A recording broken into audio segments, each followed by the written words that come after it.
well. So, we might as well get started. Today we're going to talk about the communication climate, the foundation for personal relationships, right? Chapter 8.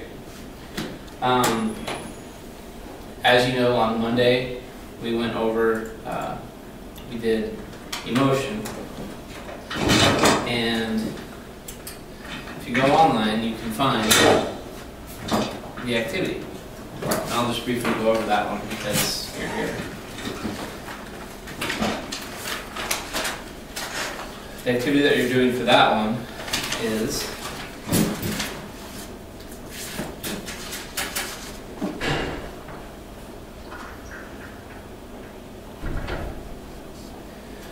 you're going to think about your workplace, work environment, and I have 2 organizational websites that talk about their work culture, and you're going to look at like the stuff they talk about in the book, and then you're going to think about your own workplace and personal climate and write a 1-page response to what your workplace climate is. Are people friendly, defensive, supportive? Is it open? Is it closed? Do people share a lot? Do people not share so much? Those types of things. And we'll do that for 2 weeks from today. Okay? Any questions about that? Okay. Like I say, that's on the online classroom. Right here. What day is that one doing? Let's do the next time we meet. So not next. Yeah, so we won't meet next week because we just won't. And then we will meet in 2 weeks. And this is next week's material. Monday was last week's material, and I showed you. I've got a video, and I'll eventually put it on YouTube. It'll happen sometime this weekend. You guys can go view that, or So this will be the 25th. let's see here. Yes, I believe so.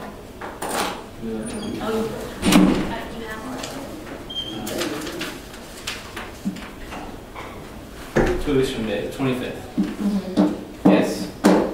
In addition to the other assignments that I gave you at the end of this class. Okay. So you'll have 2 assignments this week, but you have 2 weeks to do them. So if we turn in conflict, And then we'll talk about the conflict one. Wait, I did turn in conflict. Today we're going to talk about the building friendships one. So if you have the conflict one, turn that in as well. You don't turn it now, or you can if you want, but you can wait until the class.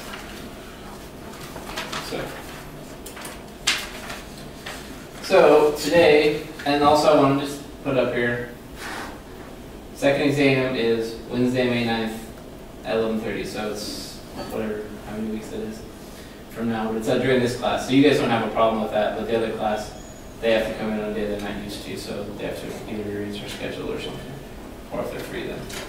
So it doesn't affect this class. So you're good. All right, so today we're going to talk about personal issues. Before we do that, let's talk about last week's activity, which was to talk about, what I wanted you to do was to go find a stranger and talk to somebody and talk about somebody you hadn't talked to before or met, and talk about write about what topics you talked about. But if you didn't do that, develop the rule, but what did you guys do? I talked to somebody.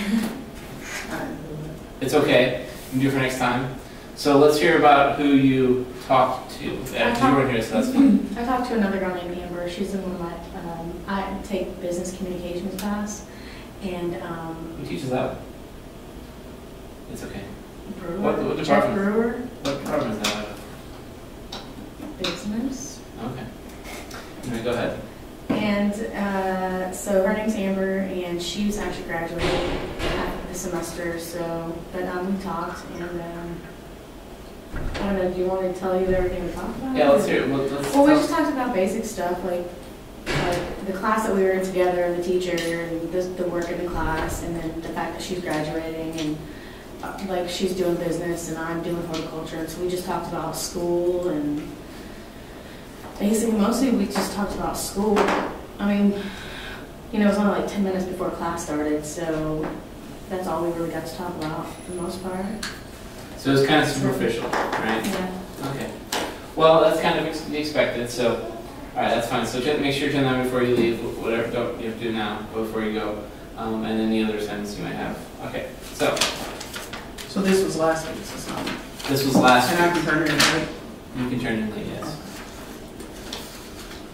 I actually haven't graded times for a week, but I'll get to that this weekend. So, but I'll also put the video. It actually will take a while to put the video because the videos, fortunately I didn't do them. This can do like full HD, like 1080p, but I've just got it standard because if you do full 1080, it's like, the files are not so big. It's still 2 gigabytes with being on standard, but it'll take a while to I have to format it, like cut it down because I can start recording before we even start class, and then I have to like kind of make an intro and I have to upload it, which takes a while too because it takes a while to upload. So anyway, so that'll be up next week. So let's talk about personal relationships.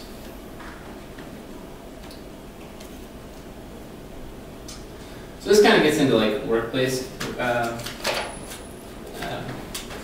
communication. So communication climate, which is what we're talking about, the overall feeling of or emotional mood between people's warm or cold, safe or anxious, comfort or awkward, accepting or rejecting, open or guarded, that is shaped by verbal and nonverbal interaction between people. So communication climate is generally the level of comfort you feel with what's going on in your communication climate. Right, so wherever you work, probably your supervisors, or if you're a supervisor, you work to build this. You build some sort of a communication climate, and there's a purpose for that to make people feel comfortable at their workplace. Or some people don't want people to feel comfortable; they want them to be guarded. But anyways, that's that. So let's talk about the features of society. We all have personal relationships, and what are some features? Or actually, let's do this. What are some? Think about the personal relationship you have. What are some things you have in those personal relationships? And we would do this in activity, but we don't have people do that. So, what are some characteristics of the good personal relationships you have? Communication. Okay. Communication. Anything else? But what about that? I mean, communication. Well, is that you're like happy with that person, or Okay. I don't know. How about liking? Let's call that. Yeah. What else? And this can be friends, coworkers, significant others. Trust. Trust. Okay. Anything else? Any other features of your good personal relationships? Maybe you guys don't have any good personal relationships. I don't know. I have a few. Okay, well, let's talk about what the book talks about. So, investment. So you're both invested in the relationship, so that you're both, you put things into the relationships if it's a good one. Commitment. So you're committed to it, to keep it going. Trust. There's trust right here. Comfort, which would probably be liking, and we'll talk about what relational dialectics here is shortly. So, comfort, so you're comfortable with it, you don't have to like present a different image of yourself. Okay. So, you see relational dialectics, that's the next we're going to talk about. So, autonomy versus connection. So, what do we call it when people are over-connected with us? Like, they're needy, maybe? What's the other word that we call that? Attached. I was thinking of a word that starts with C. Over-connectedness, over-dependent upon us. How about clingy?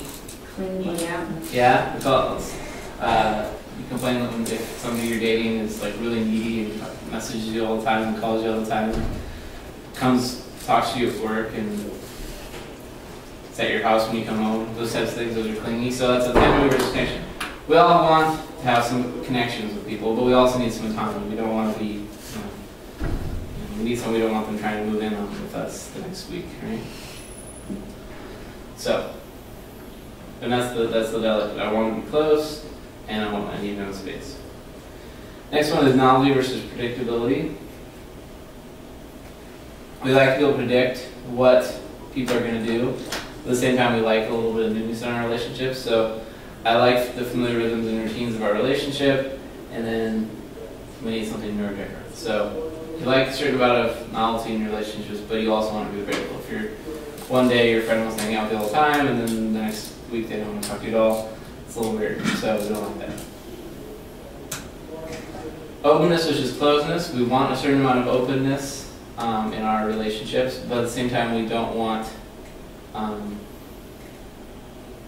we don't want them to share everything. So I like sharing so much with you, and there are some things I don't want to talk to you about. So what are things we don't talk about with some people, like people we know? What are some things we don't talk about? Anything you don't talk about with your friends? Anything? Not me, I talk, so I don't know. I mean, I wouldn't like there's a time and discuss my place. finances. Okay. Finance, you talk about your finances with your best friend. Sometimes, I mean, not like every day, oh, this is my financial schedule for this month or anything like that, but sometimes, you know, talk about, you know, different things, like maybe daycares, different kind of expenses. So, I mean, to an extent, you know, maybe talk about that a little bit, but not, you know, not completely, I guess, so. Okay, so finances maybe is something you don't share with Yeah. everybody. What are some other things you maybe don't share with everybody? Or, okay, maybe don't think about your best friend. Think about your people you see in, like, maybe your work friends. Yeah, like medical issues. Medical issues, maybe? Maybe you wouldn't, you know, meet somebody and say, hey, I'm diabetic or something, whatever it is you got. What about something else? I'm thinking of one particular thing. Family, What is it? I don't know. But your friends can talk about stuff with them. I mean, I don't know.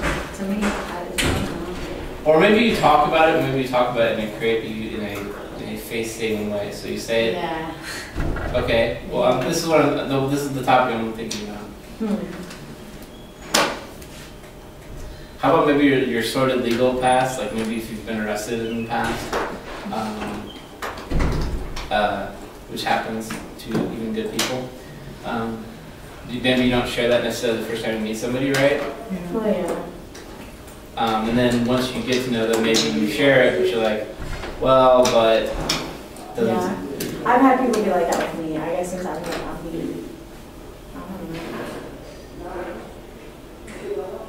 know. To me, it doesn't bother me. Whatever I share, it doesn't Okay, well, and then some people share more than some people are more Yeah. open and closed. But I'm not going to say something that's going to hurt to somebody who doesn't need to know. But if they're my friend, then, you know, they're probably going to know more. Some Okay. people, but. All right. Well, so we were talking about defensive and supportiveness here, but let's talk about times when maybe somebody was defensive with you about, like, you were asking them, they didn't want to share about something, maybe. Anything? What I'm getting at is times when maybe that you've not wanted to share with somebody, or somebody's What are some can you think of any instances in which you've not wanted to share something with somebody, or you've been asking somebody and they wanted to share with you? I know you're an open book, so maybe not for you. Okay, well, one more. Not really. People talk to me easy. Probably because I'm easy to talk to people, or I don't know. Okay. How about you? Have you had any instances in which people have tried to get you to share something but then you didn't want to, or people have shared with you that you didn't want them to? Or? Yeah.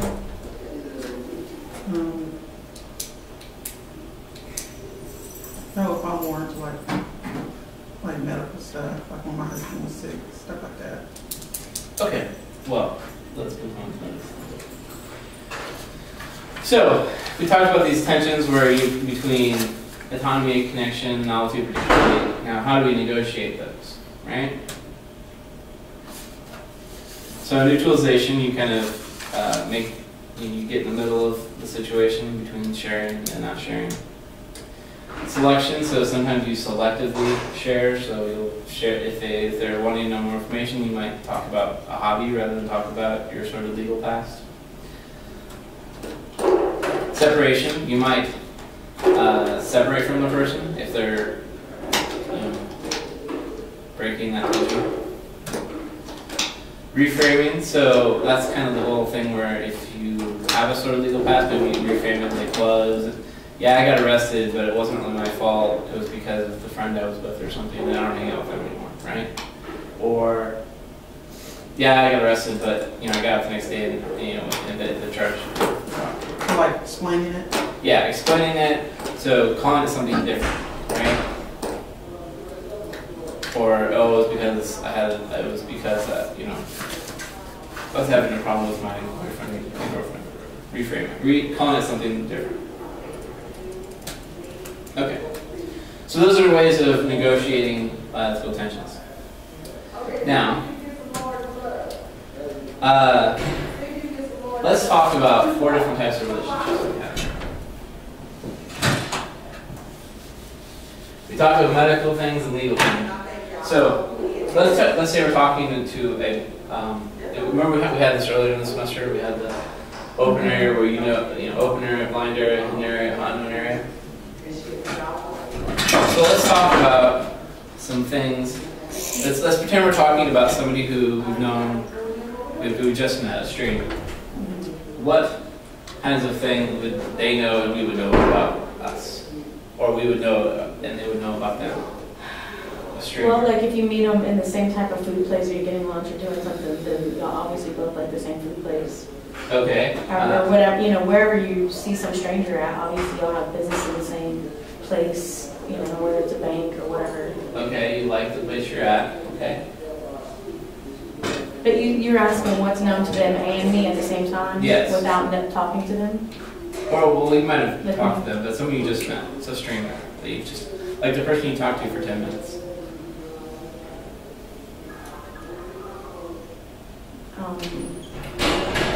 Okay, what was the question? So, you meet this person you met for 10 minutes. What is something that you both know about each other, or that you both know about you, or you both know about her? We're in the same school, not the same class. So, not a whole lot. You like the... No, yeah, not that much. Okay. So, how about some things that you know about, they know about you, but you don't know, that's probably not a whole lot, but something that you don't know, but they know about you, maybe? Anything like that? I don't think any stranger is going to know more about me than me. Okay. Well, how about things that you know, but they don't know, like the hidden area? Oh, like about my personal life. Okay, personal things? Mm-hmm. That's pretty much everything, right? Yeah, pretty much. Let's call that everything. Yeah. Alright, and then is there anything that neither of you know about each other? Probably a lot that they don't know, but not a whole lot. Okay. Strangers was kind of a bad example, but let's talk about somebody that you're just kind of friends, like not best friends, but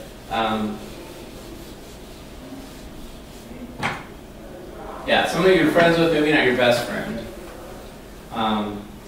So, what are some things that you both know about each other if you're friends with somebody?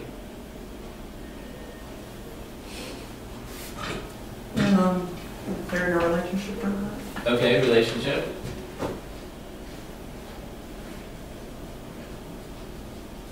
This is like somebody you've known for maybe a year or so. So if they have kids. Okay. Kids. Or, yeah. Jobs. Family. Yeah. Job. Where they live, probably. Live. Okay. Favorite food. Favorites. Okay, there's a lot of stuff, right? Things that we both know about each other. Okay. Now, what are some things you might know, they might know about you, but you don't know? Is there anything like that?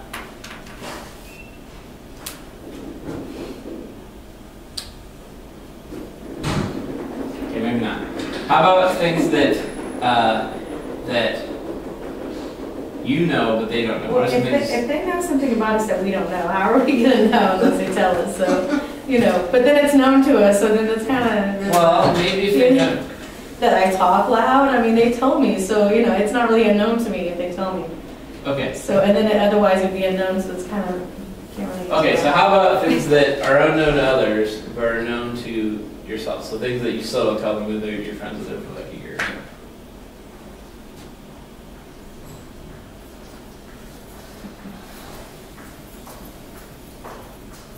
You said after a year or so? Well, I mean, after a year, you've been hanging out with them long enough, I mean, to me. what are some secrets? If I'm gonna keep you in my life that long, then you know enough, that's. You don't keep any after secrets that, from it's friends kinda- you know? Well, dang, no, not really. No secrets? Do you have any? No. Do you have any sort of secrets? I mean, I know secrets about other people, but I don't talk about those, so to me, I'll talk about it. Okay, no secrets. Well, that's To fine. me, that's just how I like to be. That's fine. So, and then the unknown. What are things that you might not either of you will know about each other or about yourself? All right. Well, let's move on. Now, let's talk about either your best friend or your significant other or your husband or whatever it is you got going on. What are some things that you both know about each other? Is it kind of the same as this list? Yeah, but maybe more in detailed habits, like your, you know, home living habits, you know. And More detail. yeah, more details. Habits. Better. Yeah. Maybe all your weaknesses and all the bad things. Look at weaknesses. Not just all the, you know, when somebody sees you more, they're going to see more what you do. Okay. You know. What are some other things? Favorite season,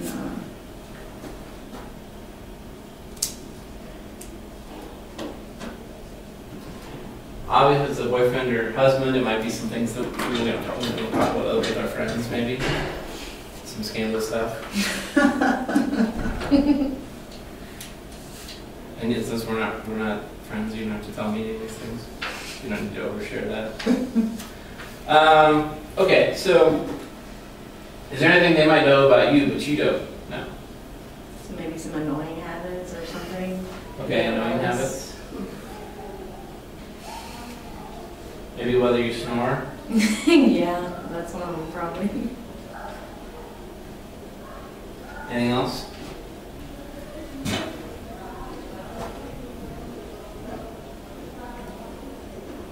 Okay, how about things that you still don't tell them about, even though they're your best friend or your boyfriend or your husband? Anything?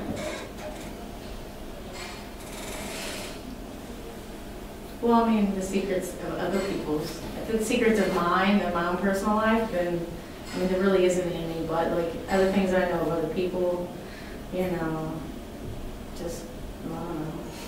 Other secrets? Yeah, Okay. that's probably. Anything else? That you still might not tell them even though you're married to them?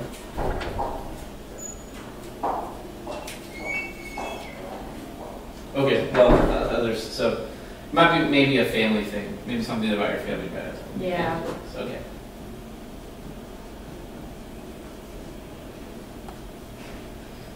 Okay. And is there anything that's going to be unknown to both of you still? Of course, it's unknown to both of you, you probably won't know about it, so. Okay, so that's kind of the whole, what types of information we use, we share with others. Okay, so we have different levels of confirmation. So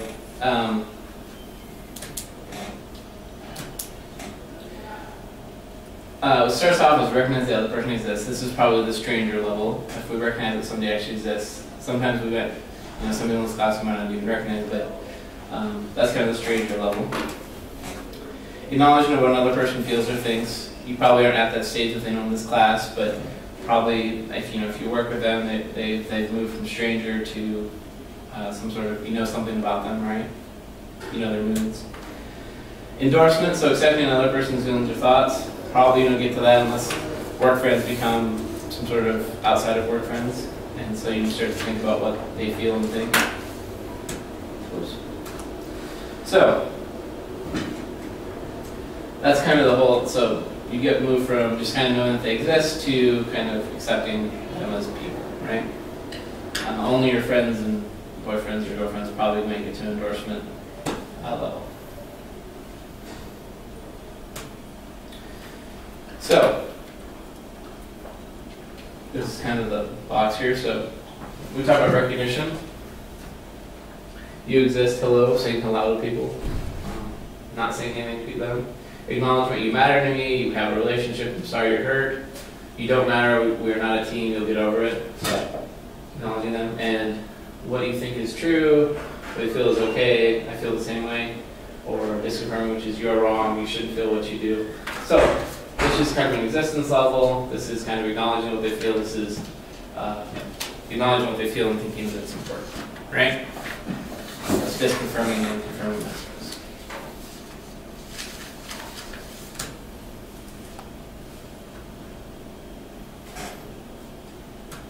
Okay. So we talked about, this is kind of what your activity is about, but effective and supportive climates. So there's evaluation versus description. Evaluation is kind of giving an assessment of it, just describing what's going on. So description would be saying, this room is gray. Evaluation would be like, hey, this room is gray, and it would be a lot cooler if it was light blue or something. We'd like it a lot better if it was brighter, or I'm just describing that, there's this light here. Evaluation would be, I wish that light was off so then the screen would show better, right? That's evaluation versus description. Certainty versus provisionalism. Provisionalism is like you just kind of, you're not sure about something, or certainty is where you have an observation and you're sure of what that observation is. Strategy is spontaneity. Strategy is where you have a specific goal in mind, strategy for getting something. Spontaneity is where you just kind of, it's spontaneous. You just kind of, whatever happens, happens. Control versus problem situation orientation. So control would be you're trying to control what's going on in your situation, whereas problem is just kind of, control is trying to fix the problem. Problem is kind of you're just saying this is the problem. I don't have you think about it. And neutrality versus empathy. Neutrality, somebody says, I'm not feeling well today, and you're just like, oh, that's unfortunate. Empathy was like, oh, what's bothering you? Let me see if I can help you with that. Why aren't you sleeping well? Why are you fighting with your friend? Why are you having money trouble or whatever it is? So neutrality is just you don't care. And it's kind of like when I say, I don't care why you're not in class, just be gone. Versus empathy is if, I want to say I don't care, but I don't really need to get up in your businesses. So empathy. And then superior versus equality, we're talking about workplace environment. There's certain work environments, there's a definite hierarchy, and there's certain where everyone's supposed to be equal, right? So let's watch an example. We're talking about workplace environments, right? What's the biggest I consider the most famous workplace movie out there? Any guesses? Workplace. Yeah, workplace movie. Well, what kind of a workplace is it? It's got the word office in it. Is it the movie Office? No. Oh, they take the computers out there to like... Oh, that is that movie, Office Space. Office Space, that's what it's called. Oh, that is it then? That is, you're right. So I like that movie, it's so funny. Yeah, we're going to watch a clip from this. 2 clips, actually. I love that movie. It's so funny. And I want you to think about what kind of environment we're creating here. So, and then we're going to watch a video. Would you walk us through a typical day for you? Right. Would you walk us through a typical day for you? Yeah. Great. Well, I generally come in at least 15 minutes late. I use the sideboard. That way Homework can't see me. And then I just sort of space out for 1 hour. Hold on. Space out? I want to make this louder if I can.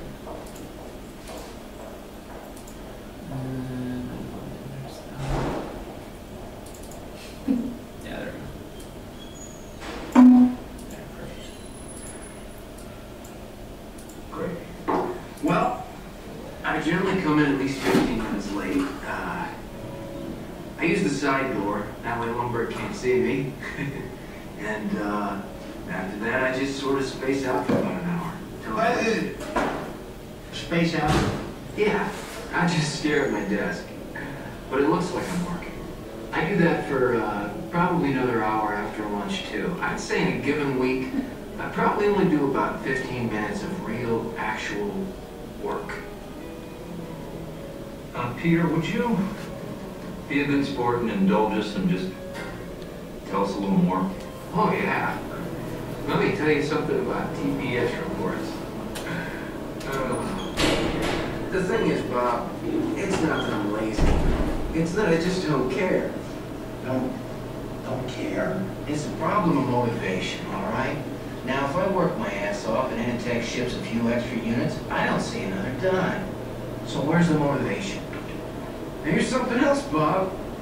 I have 8 different bosses right now. A big pardon? 8 bosses. 8? 8, Bob.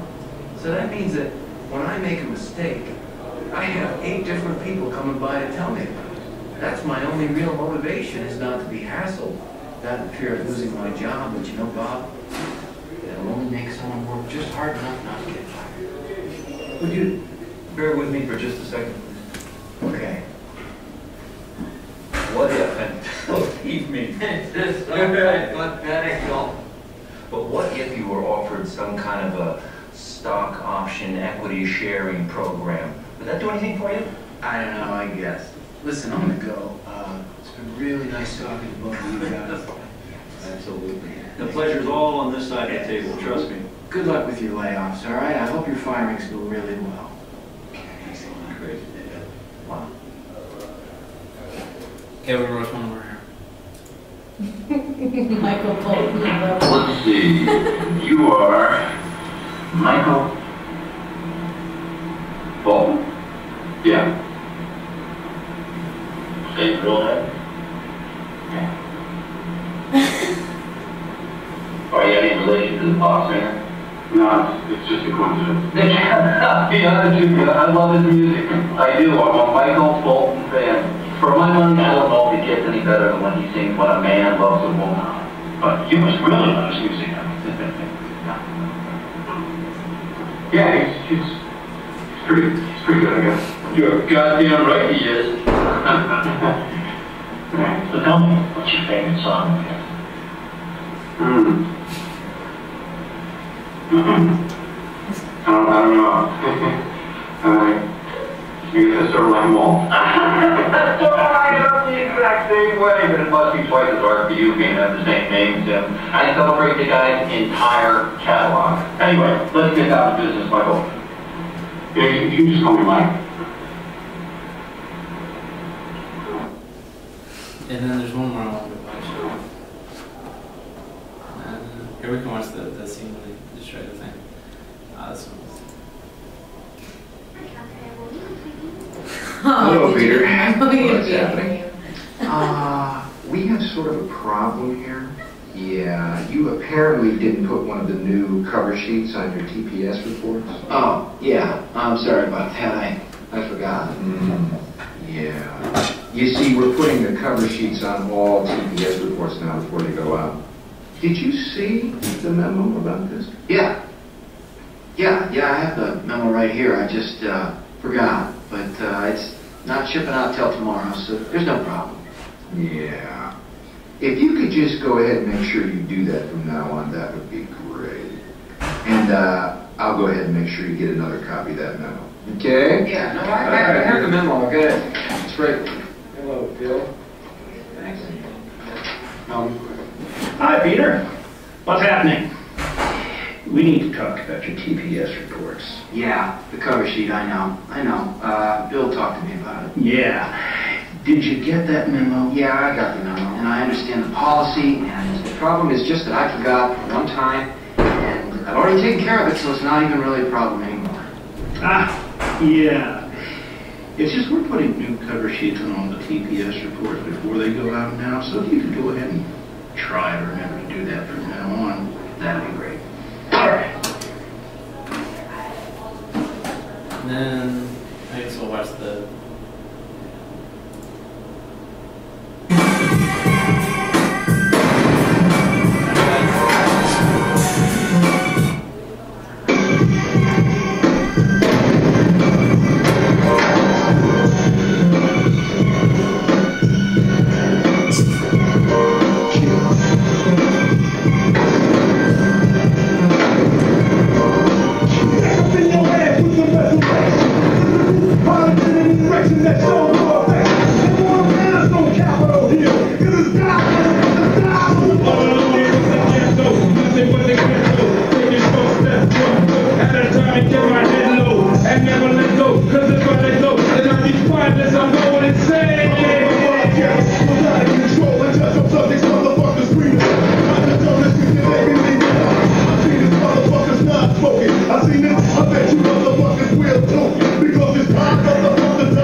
The whole world's gonna get your murder case. The murder rate. Make it increase if you caught up in the world while it's. Alright, and then we're gonna watch a scene from my favorite movie, one of my favorite movies of all time. So, there it is. Hey!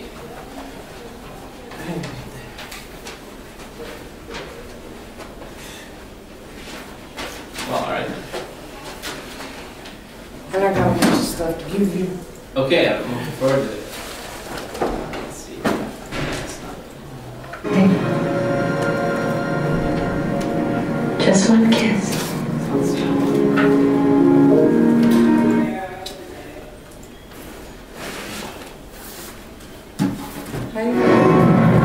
That's from, is it so?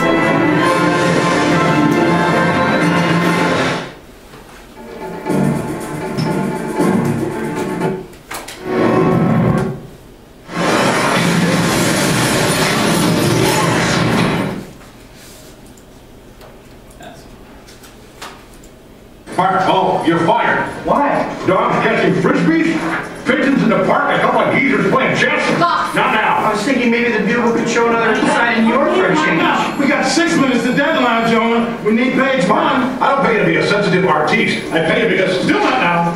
I pay you because for some reason that psycho Spider-Man will pose for you. Spider-Man won't let me take any more pictures. You've turned the whole city against him. A fact I'm very proud of. Now, get your pretty little portfolio off my desk before I go into a diabetic coma. Boss, your wife's in the line. She said she lost a checkbook. Thanks for the good news. Mr. Jameson, please, isn't there any of these shots you can use? I really need the money. Oh.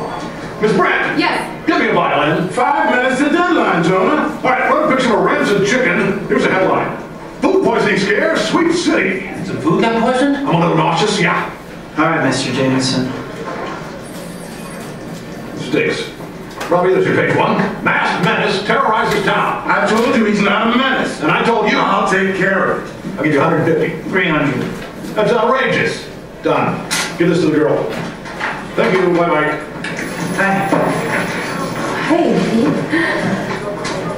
Oh. I don't think this covers the advance I gave you a couple weeks ago. Oh, right. Sorry. Hey. Chin up, okay? Now, remember we talked about defensiveness and supportiveness. Would we see one very supportive one and one very not so supportive environment there? Right? This one was very supportive, whereas Which slide is that?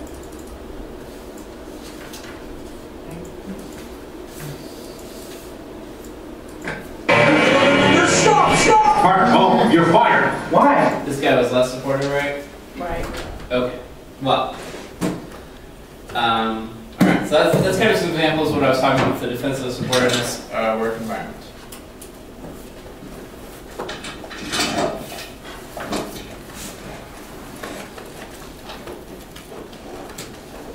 So, guidelines for creating safe, healthy climates. These are, we talk about it a lot of times in work context, but there's other places, you know, with our group of friends, with maybe an organization we're part of, something like that.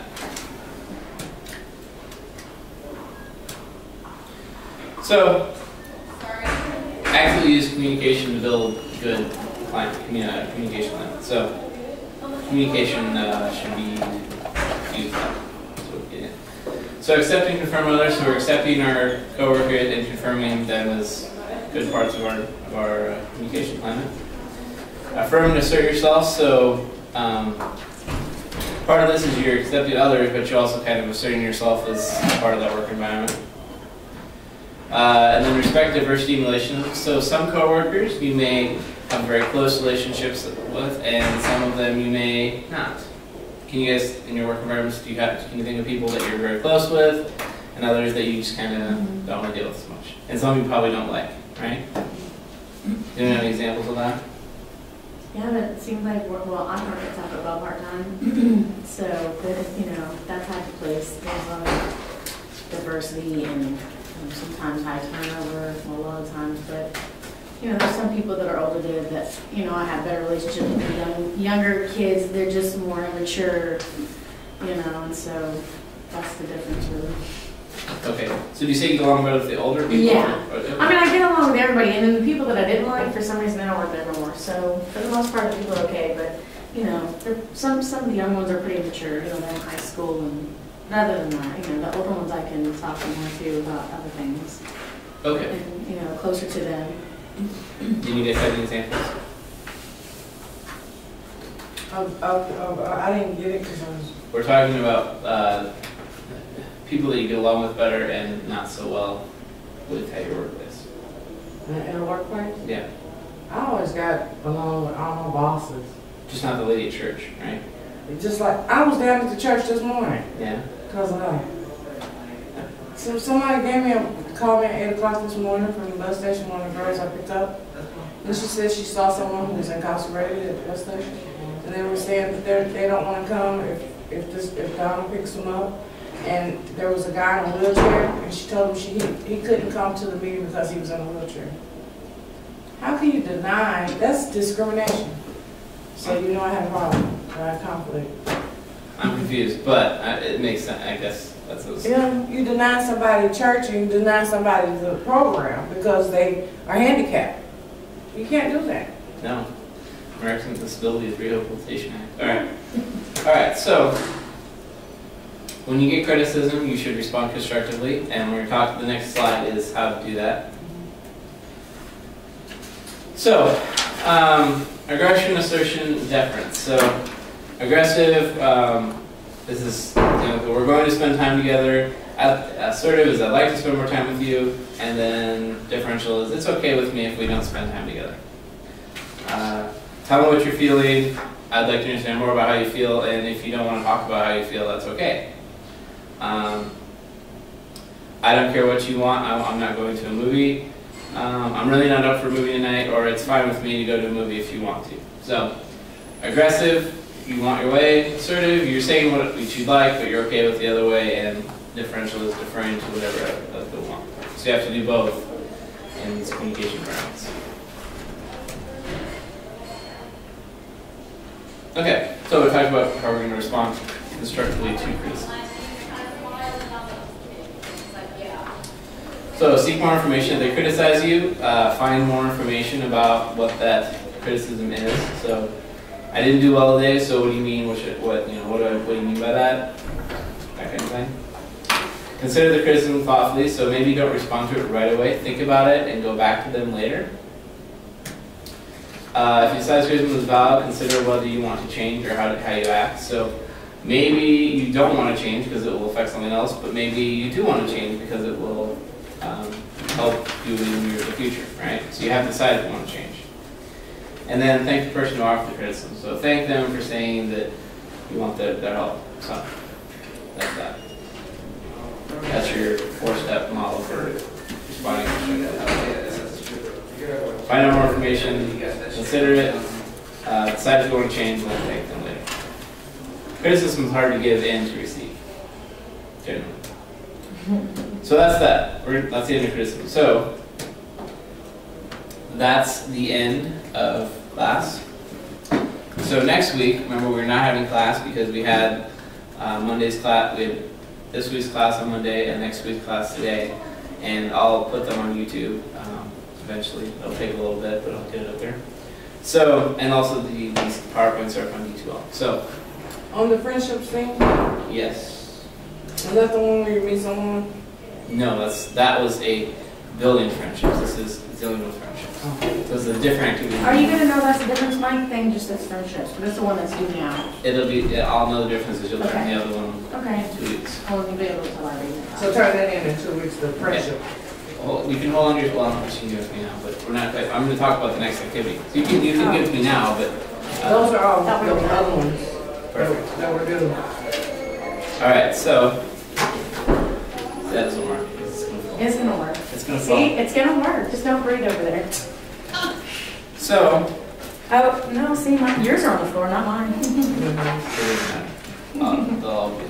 No, mine won't. So, what I want you to do, and we talked about this when we talked about developing relationships, we talked about the difference between your male and your female friends, and you kind of didn't really know what to talk about. So, to reiterate that, what we're going to do is, a number of films depict men's friendships and women's friendships and highlight the gender influence in relationships. So, female friendships, Thelma and Louise, Fried Green Tomatoes, Steel Magnolias, movies I've never seen any of those. Whereas films depicting male friendships, City Slickers, which I've seen, the other two I haven't seen. And then there's films that depict male-female friendships, such as When Harry Met Sally and As Good as It Gets. Right? And those are partially, they start as friendships, but then I actually never seen Harry Met Sally, but I think that develops into a relationship, but I could be wrong. Anyone seen that? What about, no, I haven't seen that. What about that Waiting to Exhale? Have you saw that? Another movie I haven't seen. It's a bunch of friends together, like 4 women together, but they all have their separate relationships with males. Okay. And one burns the guy, her man's clothes up, and he leaves her for another woman. And the bar, I mean, it's crazy. And then the one has where she can't decide on what kind of man she, in her relationship with. It's friendships and. Well, I've never seen that one. And you could pick other movies, like for example, I was just thinking Breakfast Club would be a good male-female friendships movie, right? Yeah, Breakfast Club. And then it also develops into they both are dating at the end of that one too. So what you're going to do is you're going to write a response, and I want you to pick a movie that fits into each category. So one talks about male friend, and this doesn't have to be the main focus of the movie. And you can pick these movies if you're not sure, but you can pick your own movies if you want. Pick one that talks about a male-female friendship, one that talks about a male, two men, a male all-male friendship, and one that all-female friendship, and tell us about how the movies depict those friendships differently, right? So, okay. and how gender plays. So you're gonna pick 3 movies. So you're gonna write 3 paragraphs, one about each movie and why they're different. 3 movies. 3 movies. Okay. Because remember the 4 brothers. You don't have to watch. I don't mean for you to go out and watch fresh movies. I mean to just see movies that you've seen and then think about those. You know my brain is fried. Why is your brain fried?